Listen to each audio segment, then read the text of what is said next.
Hello everyone, welcome to topic 7.12, common ion effect.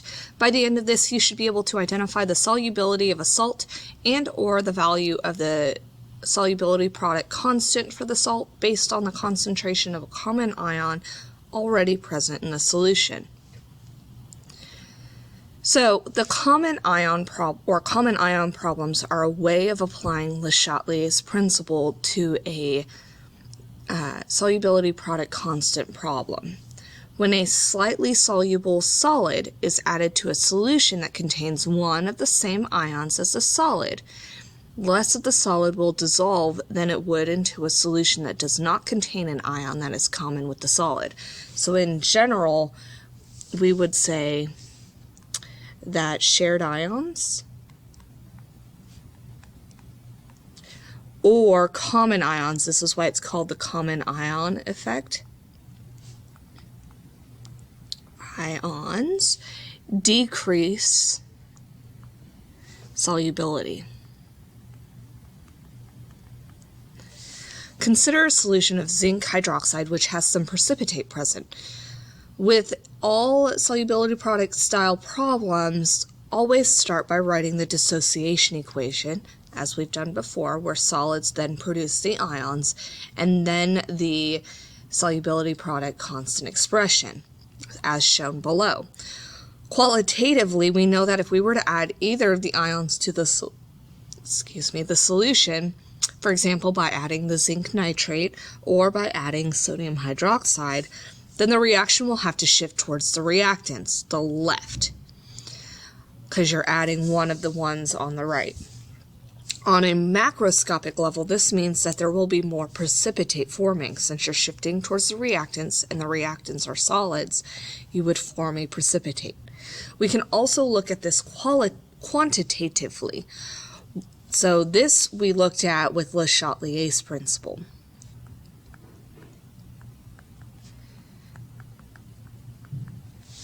Okay, now we're going to look at it. How can we represent this mathematically? How do we calculate the molar solubility of zinc hydroxide in a solution of 1 molar sodium hydroxide? Notice that both the solutions contain the hydroxide ion. This is why they have what they have in common. This is what makes it a common ion problem. So we're going to look at the effect of the hydroxide on the solubility of the zinc hydroxide in solution. So this is the amount of solid that we have, how much it's going to change, and so we have 0 starting here, and then this is the initial concentration from the sodium hydroxide solution, and then we set up based on the stoichiometric ratio for the zinc hydroxide, because that's what we're adding to it, that's what's going to dissolve. And then these will then be our equilibrium concentrations. Since this is a solid, we don't take it into account. Now that we have these, we can plug these expressions in terms of x at equilibrium to the solubility product expression and solve to find the numerical value for the concentrations of the components at equilibrium. And so we see that at equilibrium, the initial concentration does come into play. There are 2 approaches to solving this. It is useful to be able to approximate the value if you do not have a graphing calculators. This is referred to as the assumption-based method for the 5% rule. Okay, so this is using a solver, either in your graphing calculator or online. Problems that we will do in class will use this a lot. And then over here we have the assumption-based solving, where we say that x is pretty much going to be 0, so we can say that that's 0. So then we just use the 0.01 because we're assuming that very little is going to actually dissolve. And so then we see that this is the molar solubility. Typically, the common ion is added to a solution using one of the always aqueous ions. So remember that that is our SNAP ions, so typically sodium, nitrate, ammonium, or potassium. Okay. So in the case of our example problem above, we added the common ion, the hydroxide, using the sodium hydroxide solution here. Okay, so let's look at how we can actually do these. So we're going to write the balanced chemical equation for the dissolution of calcium hydroxide, in pure water. So we start with our solid, so calcium hydroxide. And since it's a dissolution or a dissolving problem, we're going to write the ions separate. So calcium forms a 2+ charge when it becomes an ion in water. And then we have 2 hydroxides that form, and it is also aqueous. So there's our balanced reaction, or equation.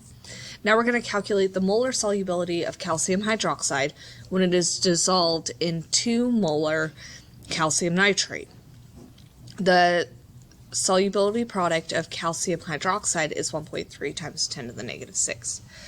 Okay, so we have our equation up here. It's useful to set up the ice table, and we don't have to use the solids, so I'm just going to go over here, ICE, right here. So we know that our common ion is calcium nitrate. So since we have 1 calcium in the calcium nitrate compound, this is our starting concentration of the calcium ion. So 0.2 molar calcium ion. And since we don't have nitrate or the hydroxide in the solution at all, it starts at 0. Since this is 0, and we're going to shift towards that direction because we don't have any hydroxide. So it's always going to shift towards what we don't have to establish equilibrium. Now it's not going to move a bunch, but it will move some. So we are going to add x and then add 2x, carry the coefficient down. So this becomes 0.20 plus x and then 2x. We know our solubility product expression is the concentration of the calcium ion times the concentration of the hydroxide ion squared from its coefficient. So now we can substitute our equilibrium expressions into the solubility product expression.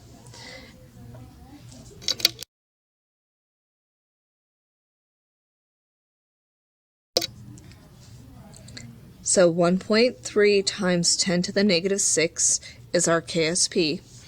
And then we have 0.20 plus x times 2x squared. Okay. The assumption rule says that we can make that 0 because this one's very small. So then I am left with 1.3 times 10 to the negative 6 is equal to 0.2 times 2x squared. When we solve for x, then we end up with x being equal to 0.0013 molar. And so then this would be the molar solubility, right? Because this is how much, for the x, how much that is changing. Or when we look at this, this is 0 minus x. So then this is how much here, or not 0. This is our amount minus x, and so this tells us how much of this is going to dissolve. Okay. So since calcium has a 1-to-1 ratio, this is our molar solubility, to restate it.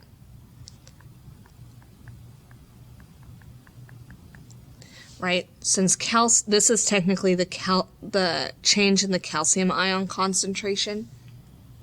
Right? It's got an initial, but that's our change in the initial. So that means that that is the amount, since it's a 1-to-1 ratio of the calcium ion to the calcium hydroxide compound. This tells us that this is the amount of the calcium hydroxide compound that will dissolve, or its molar solubility. Okay, So let's look at another example. What would be the molar solubility of silver chloride in a solution that is also 0.001 molar for sodium chloride? The specific, or the solubility product of silver chloride is 1.8 times 10 to the negative 10. So remember, you're going to try this one yourself. Remember, you start first by writing the chemical expression, or the chemical equation.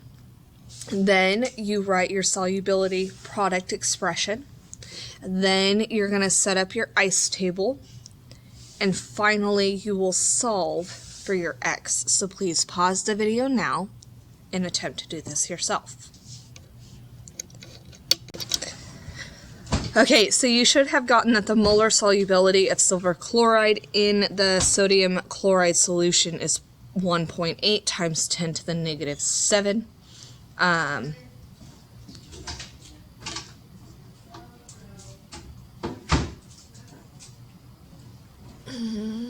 Yeah. Yes. Okay. First, remember you set up the dissolution equation. Then you write the solubility product expression. Then you set up your ice table.